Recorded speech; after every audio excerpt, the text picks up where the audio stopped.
kenapa ngantrinya panjang?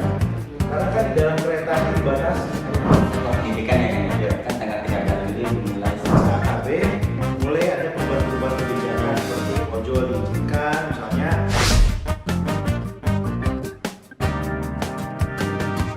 Selamat siang Tribuners. Siang ini kita ada di Balai Kota Bogor. Kita akan mewawancarai Wali Kota Bogor, Kang Bima Arya Sugiarto. Selamat siang Kang. Siang. Tribuners, siang ini kita akan mengulas bagaimana sebetulnya perkembangan penanganan COVID-19 di Kota Bogor. Jika nasional menerapkan new normal kan, Bogor beda sendiri dengan pra AKB. Pra adaptasi kebiasaan baru. Apa yang membedakan pra AKB dengan new normal ini? Sebetulnya AKB itu adalah, setahu saya ya, kalau saya runutkan, itu konsep yang sekarang juga digunakan secara nasional untuk memasuki fase new normal tadi. Jadi diperkenalkan kalau tidak salah oleh Kang Emil, Gubernur Jabar. Kemudian saya kira ada pembicaraan antara Kang Emil dengan Pak Jokowi, sehingga keluarlah istilah bersama adaptasi kebiasaan baru. Adaptasi kebiasaan baru ini adalah fase setelah PSBB.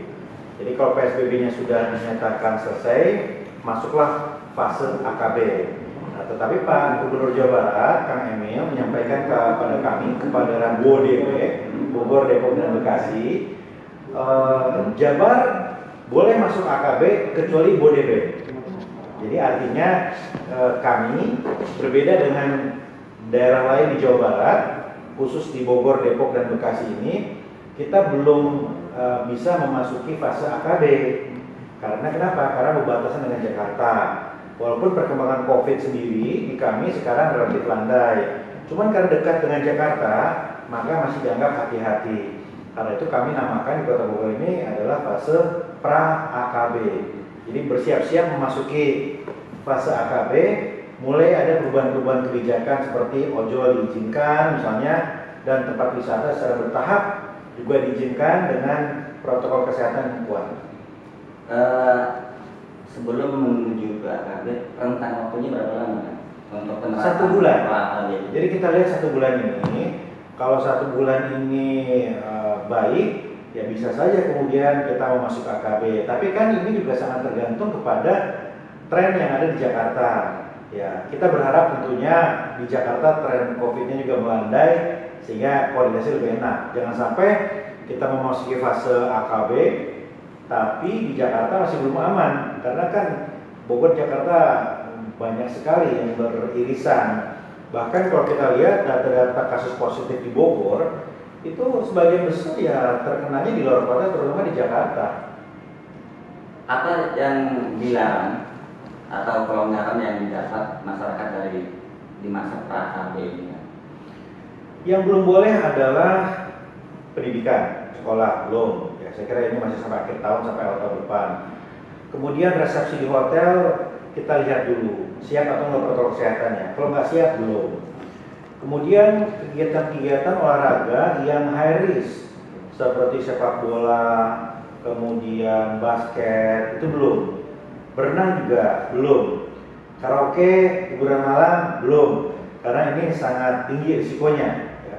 Tetapi untuk yang lain, mari kita lihat. Ya, kalau protokol kesehatannya baik, bisa secara bertahap gitu. Bogor biasa crowded di Sabtu dan Minggu kan. Ya. Banyak restoran, banyak tempat-tempat hangout gitu. Ya. Orang Jakarta kalau nggak punya ke Bogor larinya. Ya.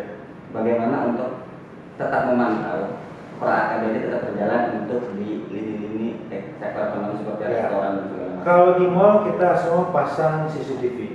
Jadi semua mall sudah terkoneksi dengan CCTV di balai kota. Kita bisa monitor itu. Kalau untuk tempat-tempat yang lain seperti rumah makan, restoran, ya kita rutinkan patroli untuk mewaspadai itu. Bahkan kita juga akan terjunkan sebetulnya relawan protokol kesehatan. Jadi sebentar lagi diresmikan, nanti relawan ini akan kita terjunkan di tempat-tempat umum untuk mengawasi tetap warga pakai masker, jaga jarak, ya, dan mentaati sistem yang dibuat di tempat-tempat itu. Butuh berapa banyak orang untuk relawan ini? Saya kira sudah ada beberapa ratus ya relawan-relawan ini yang sekarang sudah disiapkan oleh Dinas Kesehatan ya, dan beberapa hari lagi kita akan resmikan itu. Dalam waktu dekat apa? Dalam waktu dekat beberapa hari.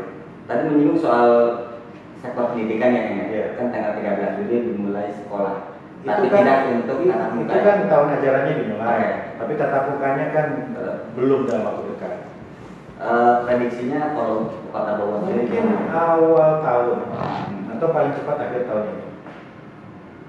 Mengikuti melihat situasi dulu apa? Ya, kita mengacu kepada kebijakan provinsi. Ya, Pak Gubernur sampaikan bahwa sekolah nanti dulu. Kalau pesantren sudah ada mulai aktivasi karena memang jadwal kegiatan belajarnya kan berbeda. Jadi kalau pesantren sudah mulai diaktifasi dengan protokol kesehatan. Nah, terkait pesantren kan mereka sistemnya boarding school ya, Iya, asrama gitu. Iya. Sejauh ini penerapan protokol kesehatan sendiri. Iya, kemarin di Pagentongan sudah dilakukan rapid, alhamdulillah non reaktif ya. Jadi ya itu kita cek rutin dengan rapid test, kita kirimkan tim untuk rapid semua yang ada di sana. Tempo hari Kang Bima sendiri sudah pernah terjun langsung ke lapangan Iya. dan sempat viral karena marah-marah ya waktu ada kerumunan. Seberapa efektif sih Kang? Pendekatan kita disesuaikan dengan kondisi lapangan dan perkembangan COVID sendiri. Awal-awal yang harus digenjot adalah kesadaran warga untuk tidak berkerumun gitu. Dan awal-awal itu harus kita gerak cepat untuk menahan laju COVID. Makanya pendekatannya agak keras. Ada punishment di situ, ada sanksi di situ. Nah, tapi saya kira fase sekarang adalah fase di mana sudah banyak yang beraktivitas kembali. Kalau waktu itu kan dilarang beraktivitas banyak, makanya kita agak keras. Kalau sekarang kan sudah banyak aktivasi, sudah banyak yang buka, rumah makan, restoran, gitu, sudah buka pasar gitu. Jadi pendekatannya bukan kepada pendekatan yang sifatnya lebih keras tadi ya, tetapi bagaimana menyadarkan kepada warga tentang itu tadi, masker, cuci tangan dan jaga jarak dengan cara yang bisa diterima warga. Makanya ada kegiatan sidak masker. Saya perintahkan kepala dinas, camat, lurah setiap hari semaksimal mungkin turun untuk mengkampanyekan penggunaan masker. Kalau nggak pakai masker tapi tidak dihukum, kasih terus. Iklan kita masukkan, ya, bahkan kemarin kita perkenalkan goyang AKB, ya itu supaya warga nempel lah betapa pentingnya protokol kesehatan. Sejauh mana warga sendiri sudah menyadari kita dalam fase terakhir ya? Mana yang dilarang tahu, mana yang dilakukan tahu? Ya, kalau itu kan kita harus survei secara detail ya. Tetapi saya melihat secara umum dibanding kota-kota lain, tingkat kepatuhan warga Bogor lumayan kok. Ya, ini kita lihat kan dengan angka penularan COVID yang relatif paling tinggi di Bodebek ya. Memang paling rendah 0,33. Jadi aman. Ya mungkin karena tingkat disiplin warga Bogor yang lumayan. Ya syaratnya tetap waspada dan mengantisipasi datangnya penularan yang dari luar kota masuk ke Bogor. Tempo hari pernah ada berita ini apa namanya pusat perbelanjaan atau barang-barang bangunan itu ada yang itu masih terus kita swab, kita dalami terus, ada unit lacak yang terus bergerak, masih kita tutup ya, bahkan kemarin ada yang positif yaitu dari supplier di situ. Jadi bukan dari karyawannya tapi dari luar berarti. Iya, supplier itu artinya yang sehari-harinya juga banyak di situ. Iya. Dari titik pintu masuk ke Kota Bogor, mana yang paling berisiko Mas? Stasiun kereta. Stasiun kereta. Ya, kita pagi melihat situasi sudah hampir normal. Dalam keadaan normal itu 22.000. Ya tadi pagi saya kira sampai jam 10 ini mungkin 17.000. Jadi harus ada sistem yang lebih efektif lagi untuk mencegah penularan di stasiun dan di dalam kereta. Selain stasiun kan ada terminal di tengah kota kan. Bus akap sudah mulai beroperasi gitu. Apakah juga protokol kesehatannya sama berarti? Ya kalau di terminal kan antrinya nggak terlalu parah ya, tapi tetap itu harus kita pastikan berjaga jarak gitu. Yang lebih penting juga adalah di dalam bisnya sendiri. Dalamnya sendiri ya, pengaturan tempat duduknya dan kalaupun harus kapasitasnya ditambah, ya pastikan di dalam pun mungkin menggunakan masker ya, gitu, dan tangan panjang. Apa sih kan dampaknya secara ekonomi untuk PA di Kota Bogor semasa pandemi ini? Ada perubahan nggak? Misalkan sebelum COVID sekian, pas PSBB sekian, memasuki pra habis sekian. Bogor itu kan pendapatan asli daerahnya mayoritas pertama dari pajak, PBB, BPATB, yang kedua adalah dari MICE, restoran, hotel, yang di dalamnya itu ada kegiatan-kegiatan seminar, workshop dan lain-lain. Nah ini terpukul, kemampuan orang membayar pajak juga berkurang, kemudian aktivitas MICE juga jauh berkurang, sehingga dropnya itu saya kira bisa di atas 50%. Makanya 2 minggu terakhir kan kita mulai aktivasi lagi sektor-sektor ekonomi ini agar bisa recover dan rebound.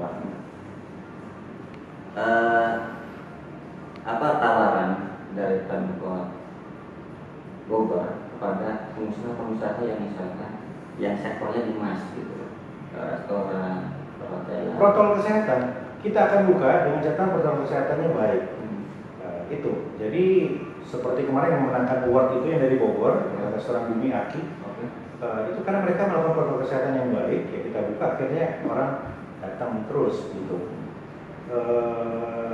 Yang sekarang perlu dilakukan menurut saya adalah bagaimana kita bisa menciptakan peluang-peluang wisata baru, yaitu wisata alam, wisata olahraga, wisata sehat ya di tengah pandemi ini. Jadi sekarang saya lihat orang tidak terlalu mau ke mall karena berisiko. Makanya tadi pagi saya ke Ciliwung untuk cek, ya ada satu titik yang bisa kita jadikan destinasi wisata. Jadi PAD Bogor nanti akan nambah jadi wisata alam ini, outdoor activities. Tawarannya sudah berjemur, hiking, jogging, trekking, bahkan arung jeram di beberapa titik. Ini kita akan maksimalkan. Kan kembali soal perpindahan penduduk warga Bogor kerja ke Jakarta, selama ini dominan menggunakan KRL. Ada sudah ada bantuan, Mas. Sebetulnya seberapa efektif? Nggak efektif sama sekali, nggak efektif. Penumpang itu 20.000, satu bis kan kapasitasnya 15 sampai 20. Itu sudah 10 bis, ya 10 bis saja 200, ya kan, 100 bis 2.000, penumpangnya 20.000, nggak bisa. Dan kemampuan kita menyiapkan bis yang kan juga terbatas. Jadi solusinya bukan itu. Solusinya adalah pengaturan shift kerja di Jakarta atau menambah kapasitas di dalam gerbong.